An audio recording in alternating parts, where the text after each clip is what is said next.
Hello everyone, welcome to Arun Gattani commerce classes. तो आज अपने को देखना है chapter number 9 government budget and the economy. देखिए इस चैप्टर को भी अपन 3 पार्ट में कवर करने वाले हैं, तो ये पार्ट 1 है।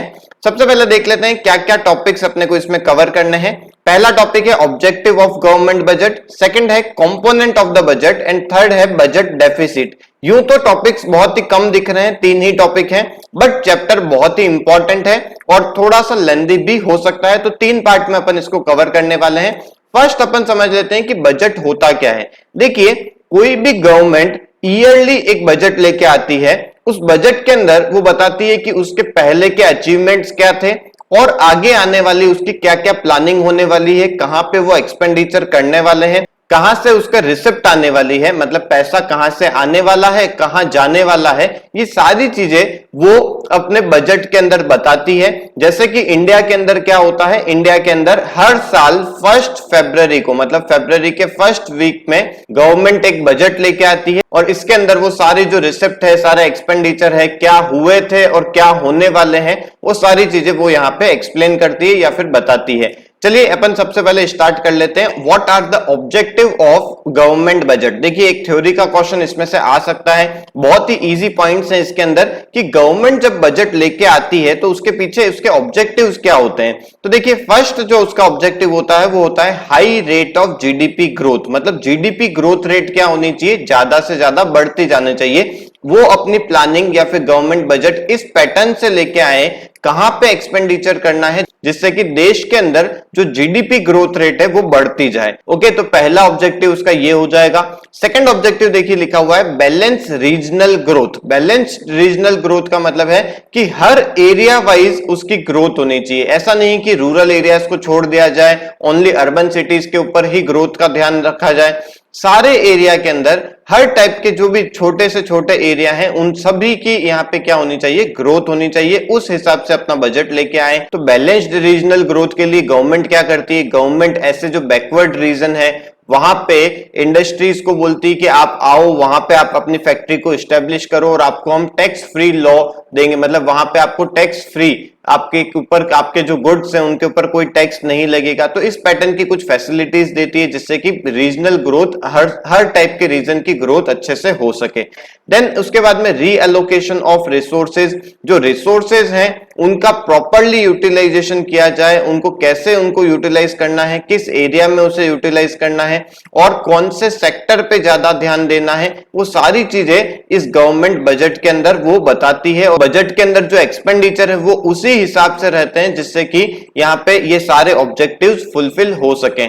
नेक्स्ट आता है एम्प्लॉयमेंट अपॉर्चुनिटीज। ऐसे प्रोग्राम्स बनाए जाए जिससे कि आपके एम्प्लॉयमेंट अपॉर्चुनिटीज बढ़े। जैसे कि अपन मनरेगा लाए थे, नरेगा जो अपन बोलते हैं उसको शॉर्ट में, नरेगा स्कीम लेके आए थे, उससे क्या हुआ था, देश के अंदर काफी जनों को एम्प्लॉयमेंट मिला था। तो ये सारे जो हैं ये उनके ऑब्जेक्टिव्स हैं। इसके बाद में इकोनॉमिक स्टेबिलिटी, मैं अपने आप को हाइड कर लेता हूं। देखिए इकोनॉमिक स्टेबिलिटी अपने को पता है कि मेन जो रिच और पुअर के बीच में जो गैप बढ़ता जा रहा है उसको भी अपन क्या करना चाहेंगे, कंट्रोल करना चाहेंगे। तो बजट उसी हिसाब से प्लान किया जाता है। ओके, तो ये एक थ्योरी का क्वेश्चन एग्जाम में आ सकता है, तो आपको एटलीस्ट इसके पॉइंट्स अच्छे से याद होने चाहिए। अंदर आप वैसे भी बहुत इजी लैंग्वेज में आप इसे लिख सकते हैं। नेक्स्ट अपने को देखना है स्ट्रक्चर या फिर अपन बोले कंपोनेंट ऑफ बजट, कि बजट जो है उसके अंदर क्या क्या चीजें डिस्कस होती है, क्या क्या चीजें उसको गवर्नमेंट को बतानी होती है। देखिए एक चीज होती है कि पहले की बातें, कि पहले उसके क्या क्या अचीवमेंट थे, बट पब्लिक को उसमें ज्यादा इंटरेस्ट नहीं होता है कि क्या अचीवमेंट उसने किए हैं। पब्लिक को इंटरेस्ट होता है कि आगे वो क्या अपॉर्चुनिटीज देने वाले हैं, क्या आगे उनकी प्लानिंग होने वाली है। तो अपन अब क्या करने वाले हैं, आगे का देखने वाले हैं कि गवर्नमेंट 2 टाइप से, देखिए गवर्नमेंट की बजट या तो रिसिप्ट होती है, तो रिसिप्ट के बारे में पूरा बताएगी कि हमारे पैसे कहां से आने वाले हैं, कहां से अपन रेवेन्यू जनरेट करने वाले हैं, और उसके बाद में वो बताती है कि उसका एक्सपेंडिचर कहां कहां होने वाला है, किस हिसाब से वो एक्सपेंडिचर करने वाले हैं जिससे कि उसमें देश की इकोनॉमी के अंदर ग्रोथ हो। ग्रोथ दोनों टाइप से हो सकती है, एक तो आपकी जीडीपी ग्रोथ रेट हो सकती है, एक वेलफेयर के अंदर भी हो सकती है, सोशल वेलफेयर इंक्रीज हो। तो हर पैटर्न से गवर्नमेंट को ध्यान रखना होता है। पहले अपन देख लेते हैं बजट रिसिप्ट। बजट रिसिप्ट के अंदर आज अपन ओनली रेवेन्यू रिसिप्ट देखेंगे और उसके आगे वाले लेक्चर्स के अंदर अपन ये तीनों बाकी के कैपिटल रिसिप्ट देखेंगे, रेवेन्यू एक्सपेंडिचर और कैपिटल एक्सपेंडिचर देखेंगे। पहले अपन समझ लेते हैं रेवेन्यू रिसिप्ट के बारे में। देखिए रेवेन्यू रिसिप्ट होती क्या है? ऐसी रिसिप्ट जो अर्न करी हुई है, मतलब गवर्नमेंट ने अर्न करी हुई है। देखिए दो टाइप की रिसिप्ट हो सकती है, एक हो गई कैपिटल रिसिप्ट, दूसरी हो गई रेवेन्यू रिसिप्ट। कैपिटल रिसिप्ट ऐसी होती है जो अर्न करी हुई नहीं होती। जैसे कि मैं एक एग्जांपल लेता हूं, मेरे पास में एक 30,000 रुपए का लैपटॉप है, मैंने उसको किसी को दे दिया और मैंने 30,000 रुपए आ गए मेरे पास में कैश में, तो मेरे रिसिप्ट तो हो गई, ये 30,000 रुपए तो मेरे पास आए हैं, बट क्या वो मैंने अर्न किया हुआ पैसा है क्या? नहीं। क्यों? क्योंकि उसके बदले में मेरी असेट मुझे देनी पड़ी थी। तो ऐसी रिसिप्ट जिसमें मेरे को असेट देनी पड़े या फिर मेरी नई लाइबिलिटी क्रिएट हो जाए, तो उसे मैं रेवेन्यू रिसिप्ट नहीं बोलूंगा। एक बार डेफिनेशन अपन रीड कर लेते हैं। Revenue receipt are those receipt which do not create a liability for the government, ना तो वो लाइबिलिटी नहीं क्रिएट करती है, and also do not lead to reduction in the assets of the government, मतलब assets भी वो डिक्रीज नहीं होते हैं। तो ऐसी रिसिप्ट कौन सी होगी? रेवेन्यू रिसिप्ट होगी, जिसे अपन नॉर्मली क्या बोल सकते हैं? जो अर्न किया हुआ पैसा है, जो अपन ने कमाया हुआ पैसा है। जैसे कि मैं कहीं पे जॉब कर रहा हूं और जॉब कर रहा हूं तो क्या होगा? मुझे सैलरी मिलेगी, तो सैलरी वो मैंने क्या किया है? अर्न किया है, क्योंकि उसके बदले में मुझे कुछ मेरी एसेट देनी नहीं पड़ी थी, ना ही मैंने कोई लाइबिलिटी मेरी नई क्रिएट हुई थी, बस मेरे को वहां पे काम करना पड़ा था, उसके बदले में मुझे पैसा जो मिला है वो मेरी अर्निंग है। अर्निंग वाले जो पैसा होता है उसे अपन रेवेन्यू रिसिप्ट बोलते हैं। ओके, अब गवर्नमेंट की रेवेन्यू रिसिप्ट कौन कौन से टाइप की हो जाएगी? दो टाइप की हो जाएगी।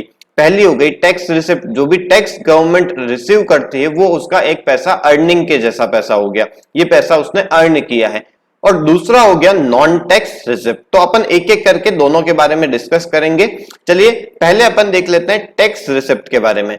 देखिए टैक्स रिसिप्ट को अपन यहां पे तीन कैटेगरी वाइज अपन ने इसको क्लासिफाई किया है, ए, बी एंड सी।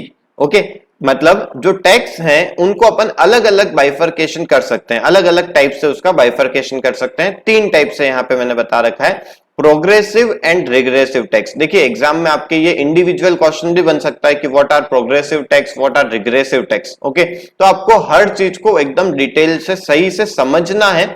समझने के बाद आप अपनी लैंग्वेज में उसे लिख सकते हैं। आपको ऐसा जरूरी नहीं कि जो मैंने लिखा है यहाँ पे आप उसी पैटर्न से लिखें, आप अपनी लैंग्वेज में लिखेंगे तो भी कोई दिक्कत नहीं है, क्योंकि इकोनॉमिक्स ऐसा सब्जेक्ट है जिसमें आपको कॉन्सेप्ट आने बहुत जरूरी है, ना कि आप एकदम लाइन टू लाइन वहां पे एग्जाम में लिखें। आप बस अपना कॉन्सेप्ट को ध्यान रखिए, बस यहाँ पे आप समझने पे ध्यान रखिए। देखिए तो तीन टाइप में पहला टाइप आता है progressive and regressive tax. Progressive tax क्या होते हैं मैं आपको ये इसको एग्जांपल से बताता हूं। देखिए ए एक पर्सन है, वो क्या करता है? वो 1,00,000 रुपए अर्न करता है। ओके, पूरे ईयर में उसकी जो अर्निंग है वो कितनी है? 1,00,000 रुपीज है। तो गवर्नमेंट क्या करती है? इससे कोई भी टैक्स नहीं लेती। मैं सिर्फ एक एग्जांपल ले रहा हूं यहाँ पे मैं आपको अपना जो इंडियन टैक्स लॉ है उसके हिसाब से नहीं, मैं आपको एक नॉर्मल टैक्स सिस्टम के हिसाब से बता रहा हूं। चलिए आगे देखते हैं। देखिए जब उसकी अर्निंग 3,00,000 रुपए हो जाती है ईयरली, तब गवर्नमेंट क्या करती है? गवर्नमेंट उससे 5% का टैक्स रिसीव करती है, मतलब टैक्स उससे वसूलती है। ओके, जब उसकी अर्निंग 10,00,000 रुपीज हो जाती है तो गवर्नमेंट क्या करती है? उससे 20% का टैक्स लेती है। ओके, गवर्नमेंट उससे 20% का टैक्स ले रही है। और जब उसकी अर्निंग 15,00,000 रुपीज हो जाती है तब गवर्नमेंट उससे 30% का टैक्स लेती है। तो देखिए हो क्या रहा है, जैसे जैसे उस पर्सन की इनकम बढ़ती जा रही है वैसे वैसे टैक्स की जो रेट है वो भी क्या हो रही है? बढ़ती जा रही है। तो ऐसे सिस्टम को अपन क्या बोलते हैं? प्रोग्रेसिव टैक्स सिस्टम बोलते हैं, जहां पे आपकी इनकम पे डिपेंड करता है कि आपको कितनी परसेंट पे टैक्स आपको देना पड़ेगा। तो ये जैसे इंडिया के अंदर यही सिस्टम चलता है, जैसे जैसे आपकी इनकम बढ़ती है वैसे वैसे आपको टैक्स ज्यादा देना होता है। और दूसरा आता है रिग्रेसिव टैक्स। देखिए रिग्रेसिव टैक्स में क्या होता है? रिग्रेसिव टैक्स में यदि आपकी अर्निंग 10,000 है तो भी आपको 10% का टैक्स देना है, या फिर आप कुछ भी बोल दीजिए 20% का टैक्स देना है। जब आपकी अर्निंग 1,00,000 रुपीज हुई तब भी आपको 20% का टैक्स देना है। जब आपकी अर्निंग 3 लाख रुपीज हुई तब भी आपको क्या करना है, 20% का टैक्स देना है। जब आपकी अर्निंग 15 लाख हो गई तब भी आपको 20% का टैक्स देना है। मतलब रिग्रेसिव टैक्स सिस्टम में क्या हो रहा है, टैक्स रेट सेम की सेम है, भले ही आपकी इनकम कम है या फिर आपकी इनकम ज्यादा है। तो इसको अपन बोलते हैं रिग्रेसिव टैक्स सिस्टम। ओके, अब इस रिग्रेसिव टैक्स सिस्टम में क्या होता है, यहाँ पे जो पुअर पब्लिक है, जो पुअर पीपल है, उनके लिए दिक्कत होती है, क्योंकि यहां पे देखिए 10,000 की अर्निंग वालों को भी 2,000 रुपीज का टैक्स तो देना ही पड़ेगा। तो यहां पे क्योंकि कम अर्निंग में भी आपको टैक्स देना पड़ रहा है, तो अब तो इनके पास में सर्वाइवल के लिए ओनली 8,000 रुपीज ही बचेंगे, तो वो इनके लिए दिक्कत हो जाएगी। बट प्रोग्रेसिव सिस्टम में क्या है, जैसे आपकी इनकम कम है तो आपको टैक्स नहीं देना है, तो यहां पे पुअर पब्लिक के लिए कोई दिक्कत नहीं होती है। ओके, तो इंडिया के अंदर तो प्रोग्रेसिव टैक्स सिस्टम चलता है। आप इसको और रीड कर लेंगे तो आपको और अच्छे से ये समझ में आ जाएगा। चलिए नेक्स्ट अपन देखेंगे direct tax and indirect tax. देखिए आपने इसके बारे में नाम पहले भी सुना होगा। डायरेक्ट टैक्स का मतलब क्या है कि जो पर्सन इसे टैक्स को दे रहा है वही पर्सन एक्चुअल में उसे बियर कर रहा है। जैसे कि ए पर्सन है, उसकी इनकम है 5 लाख रुपीज, तो 5 लाख रुपीज में से जितने भी परसेंट उसका टैक्स होता है, सपोज मैं मान लेता हूं 10% उसका टैक्स होता है, तो 50,000 रुपीज का टैक्स ये ए पर्सन गवर्नमेंट को दे देता है। तो इसका बर्डन किसके ऊपर आया, उसी ए पर्सन के ऊपर आया, क्योंकि उसने ही 5 लाख रुपए अर्न किए थे, तो 50,000 भी क्या किया, उसी को देने पड़े थे गवर्नमेंट को। तो ये क्या हो गया, ये डायरेक्ट टैक्स है। जैसे कि अपना इनकम टैक्स होता है वो एक डायरेक्ट टैक्स सिस्टम के अंदर आता है, इनकम टैक्स। ओके, अब मैं आपको बताता हूं इनडायरेक्ट टैक्स क्या होता है। इनडायरेक्ट टैक्स के अंदर एक एग्जांपल पहले आपको दे देता हूं कि जीएसटी एक इनडायरेक्ट टैक्स है। अब वो उसमें क्या है वो आपको बताता हूं। देखिए ए पर्सन है, उसने क्या किया, कुछ गुड्स, मैं मानता हूं 5,000 रुपीज का गुड्स, ये किसको दिया, ये दिया उसने एक कंज्यूमर को, और उस कंज्यूमर से इस 5,000 के ऊपर 18% का टैक्स लगाया। कितने रुपए का टैक्स बन गया, ये हो गया 900 रुपीज। तो 900 का टैक्स लगाने के बाद में उस कंज्यूमर से उसने 5,900 रुपीज रिसीव किए। ओके, ध्यान रखना है आपको। देखिए जो गुड्स 5,000 का था उसके ऊपर 18% का टैक्स 900 हो गया, तो टोटल कंज्यूमर को ए को कितना देना पड़ेगा, इंक्लूडिंग टैक्स 5,900 रुपीज देना पड़ेगा। अब ए क्या करेगा, इस 5,900 में से जो 900 का जो टैक्स उसने रिसीव किया है कंज्यूमर से, वो 900 रुपीज वो गवर्नमेंट को दे देगा। ओके, तो यहां पे क्या हो रहा है, जिस पर्सन ने गवर्नमेंट को टैक्स दिया उस पर्सन ने टैक्स किससे वसूल लिया, कंज्यूमर से वसूल लिया। इसका मतलब जो टैक्स दे रहा है, मतलब जो ए पर्सन है जो टैक्स दे रहा है, उस पे उसका फाइनल बर्डन नहीं आ रहा है। बर्डन तो किस पे आ रहा है, कंज्यूमर के ऊपर उसका फाइनल बर्डन आ रहा है। तो आपको समझ में आ गया होगा कि इनडायरेक्ट टैक्स के अंदर कंज्यूमर के ऊपर उसका बर्डन आता है, जो टैक्स पे कर रहा है गवर्नमेंट को उसके ऊपर बर्डन नहीं आता है, और डायरेक्ट टैक्स के अंदर जो पे कर रहा है उसी के ऊपर उसका फाइनल बर्डन आता है। ओके, तो डायरेक्ट टैक्स का एक एग्जांपल हो गया इनकम टैक्स, और इनडायरेक्ट टैक्स का एग्जांपल हो गया जीएसटी, मतलब goods and service tax. Okay, next आता है value added tax and specific taxes. देखिए वैल्यू एडेड टैक्स क्या होता है, ऐसा टैक्स मतलब जो वैल्यू एडिशन के ऊपर टैक्स लगेगा। जैसे कि 500 रुपीज में अपन ने गुड्स खरीदा और अपन ने इसको सेल किया है 700 रुपीज में, तो आपके ऊपर ओनली 200 रुपीज का एक टैक्स लगेगा। इसको अपन बोलते हैं वैल्यू एडेड टैक्स। मतलब आपने 500 में गुड्स खरीदा था, 700 में इसे बेचा है, तो आपने तो वैल्यू एडिशन कितना किया है, ओनली 200 रुपीज का ही वैल्यू एडिशन किया है, तो इस 200 रुपीज पे ही आपको टैक्स लगेगा, यही आपको गवर्नमेंट को देना होगा। तो जीएसटी इसका एक एग्जांपल हो जाएगा, जो वैल्यू एडेड टैक्स है उसी की कैटेगरी के अंदर ही आता है जीएसटी भी। नेक्स्ट आता है स्पेसिफिक टैक्सेस। स्पेसिफिक टैक्सेस देखिए क्या होते हैं, ऐसे टैक्सेस जो वैल्यू पे डिपेंड नहीं करते हैं कि उसकी वैल्यू कितनी, जो भी गुड्स अपन बेच रहे हैं उसकी वैल्यू कितनी है उस पे डिपेंड नहीं करता है। डिपेंड किस पे करता है, उसकी साइज, वेट और यूनिट्स पे डिपेंड करता है। कुछ कुछ ऐसे गुड्स होते हैं जिनके ऊपर गवर्नमेंट ने स्पेसिफिकली बोला हुआ है कि वो उनकी वैल्यू पे टैक्स नहीं होएगा, उनकी साइज पे टैक्स होएगा या फिर वेट पे टैक्स होएगा। ओके, जैसे कि शुगर का एग्जांपल ले सकते हैं, शुगर पे जो टैक्स लगता है वो टन के हिसाब से लगता है। जैसे सिगरेट का एग्जांपल ले सकते हैं, सिगरेट का जो टैक्स है वो उसकी साइज के ऊपर डिपेंड करता है। तो इस पैटर्न से अलग अलग टाइप के टैक्सेस होते हैं, तो आपको ये चीज समझ में आ गई होगी। ये हो गए टैक्स रिसिप्ट, और इसी पैटर्न से अपन अब देखेंगे नॉन टैक्स रिसिप्ट। देखिए ये सारे जो अपन अभी देखने वाले हैं ये सारे रेवेन्यू रिसिप्ट की कैटेगरी के अंदर हैं, आपको ये चीज ध्यान रखनी है, क्योंकि रेवेन्यू रिसिप्ट में क्या होता है, पैसा अर्न किया हुआ होता है। तो जो टैक्स होता है ये गवर्नमेंट का अर्निंग हो गई। ओके, नेक्स्ट आता है नॉन टैक्स रिसिप्ट। देखिए गवर्नमेंट और किस पैटर्न से पैसा अर्न करते हैं।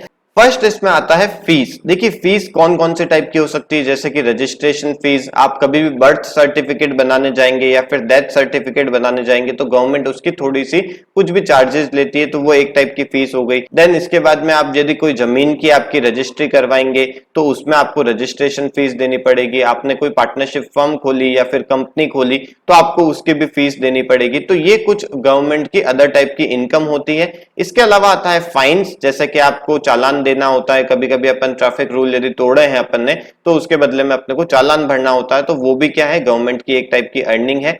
नेक्स्ट आता है एस्टीट। देखिए ये एक डिफरेंट वर्ड है। एस्टीट का मतलब है ऐसी प्रॉपर्टी जिसके कोई लीगल हायर नहीं है, मतलब कोई भी उसका देख रेख करने वाला नहीं है। जैसे कि मेरी एक प्रॉपर्टी है और मेरे क्या हो गई, मेरे कोई भी रिलेटिव नहीं है, मेरे कोई भी बेटा बेटी नहीं है, तो क्या होएगा, मेरी जो प्रॉपर्टी है मेरी डेथ के बाद में क्या होएगा, वो गवर्नमेंट की हो जाएगी। तो उसको उस टाइप की जो इनकम होती है उसको अपन एस्टेट बोलते हैं। इसके बाद में आता है income from public sector undertakings. अपने को पता है कि government as a producer unit भी काम करती है, जैसे कि अपन को पता है इंडियन रेलवेज ये गवर्नमेंट के हाथों में है, इंडियन ऑयल, भेल, ऐसी जो कंपनीज हैं ये सारी जो कंपनीज है ये गवर्नमेंट की होती है। तो इन गवर्नमेंट की जो कंपनीज है इनकी जो अर्निंग होगी वो सारी गवर्नमेंट की नॉन टैक्स रिसिप्ट है। यहां से जो पैसा आएगा ये भी एक गवर्नमेंट की रेवेन्यू रिसिप्ट के अंदर आ गया। देन नेक्स्ट आता है ग्रांट्स। ग्रांट्स का मतलब होता है डोनेशन। तो गवर्नमेंट के लिए ये भी एक टाइप की अर्निंग ही हो गई कि गवर्नमेंट के पास में ये पैसा आ रहा है। अर्निंग का मतलब मैं यूं बोल दूं कि रिसिप्ट हो गई एक टाइप की, जो गवर्नमेंट के पास में पैसा आ रहा है, ना बदले में इसको एसेट देनी पड़ती है ना ही कोई लाइबिलिटी जनरेट होती है। तो ऐसी जो डोनेशन है जो अपने को यदि बाहर की कंट्रीज से भी मिल सकता है या फिर गवर्नमेंट को अपने देश की पब्लिक से भी मिल सकता है, ये जो डोनेशन या फिर ग्रांट्स अपने को मिली है ये भी गवर्नमेंट की नॉन टैक्स रिसिप्ट हो गई, जिसको अपन रेवेन्यू रिसिप्ट के अंदर कंसिडर करते हैं। ओके, तो आज की क्लास को तो अपन यही वाइंड अप करते हैं। इसके बाद में अपने को देखिए क्या क्या चीजें पढ़नी है। नेक्स्ट लेक्चर के अंदर अपन देखेंगे कैपिटल रिसिप्ट क्या होती है, रेवेन्यू एक्सपेंडिचर और कैपिटल एक्सपेंडिचर क्या होते हैं, ये सारी चीजें अपन नेक्स्ट लेक्चर के अंदर देखेंगे। चलिए, आपको आज की वीडियो अच्छी लगी हो तो प्लीज इसे लाइक कीजिए, अपने फ्रेंड्स को इन वीडियोस के बारे में जरूर बताइए। Okay, thank you.